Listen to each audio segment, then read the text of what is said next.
दशरथ मांझी को लेके एक ऐसा सवाल उठाया जीतन राम मांझी ने जिसको लेके मोदी से लेके नीतीश कुमार तक सब लोग घेरे में आ गए। दरअसल उन्होंने कहा कि साहब भूइया जाति से आते हैं, इसी वजह से अब तक कोई राष्ट्रीय सम्मान नहीं मिला। अगर किसी और जात से दशरथ मांझी होते तो सम्मान की लड़ियां लग गई होती। अब इस बयान के बाद बिहार की सियासत तो गरमाई, साथ ही साथ मोदी और नीतीश पे कई सारे सवाल भी उठ गए। अब पूरी कहानी क्या है सब कुछ आपको विस्तार पूर्वक बताऊंगा, और जीतन राम मांझी का यह बयान किस तरीके से एक बार फिर से बिहार की सियासत में बवाल जोत रहा है इसकी भी पूरी जानकारी दूंगा। लेकिन उससे पहले मेरा परिचय जान लीजिए। मेरा नाम है रजत और आप जनता जंक्शन देख रहे हैं। सबसे पहले आप समझिए कि दशरथ मांझी जो है वो बिहार में हमेशा से एक राजनीतिक विषय रहे हैं। चाहे राहुल गांधी इनके लिए घर बनवा दे इनके बेटे के लिए, या फिर राहुल गांधी ये वादा करे इनके दशरथ मांझी के बेटे से कि हम आपको राजनीति में लाएंगे, उस दौरान भी खूब चर्चा हुआ था कि भाई साहब दशरथ मांझी का अभी तक घर नहीं बना था, मतलब उनका बेटा कच्चे मकान में रहने को मजबूर था।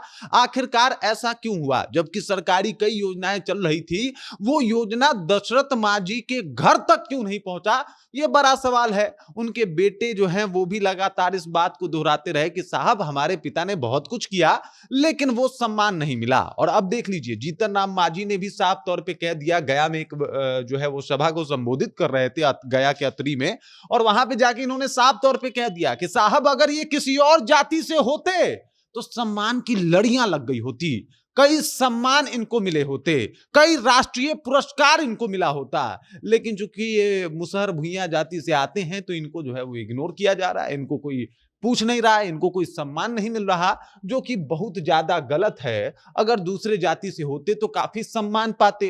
ये वो शख्स हैं जिन्होंने एक छेनी और हथौड़ी उठा के मतलब अकेले अपने दम पे पहाड़ काट के रास्ता बना दिया, और उस शख्स को बिहार में पूछा तक नहीं जा रहा, उनको कोई सम्मान नहीं दिया जा रहा, जो कि अपने आप में गलत है। अब देखिए इन्होंने तो सवाल उठाया, लेकिन अब सवाल सिर्फ दशरथ मांझी के ऊपर नहीं है, सवाल दशरथ मांझी के परिवार के ऊपर भी नहीं है, बल्कि सवाल अब मोदी और नीतीश कुमार के सरकार के ऊपर है। जो लोग लगातार सरकार में तो बने हैं लेकिन कुछ इन लोगों ने इनके लिए किया नहीं।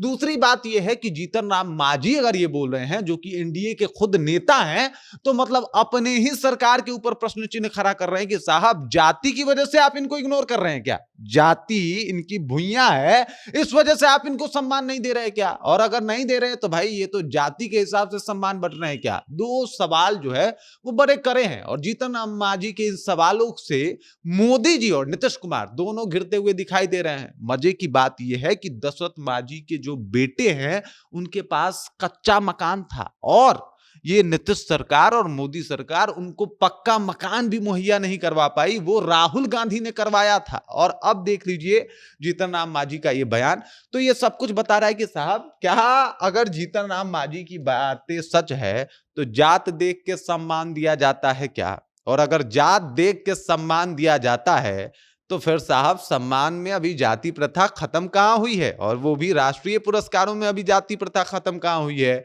क्योंकि अगर आपका एक मंत्री उठ के बयान देता है तो ये वाकई गंभीर विषय है, और इसके ऊपर मोदी जी और नीतीश कुमार दोनों को विचार करना होगा, दोनों को सोचना होगा। बाकी जीतन राम मांझी के बातों से आप कितना इत्तेफाक रखते हैं कमेंट कीजिए, अपना विचार हम तक पहुंचाइए। बाकी आप देख रहे हैं जनता जंक्शन और मेरा नाम रजत है।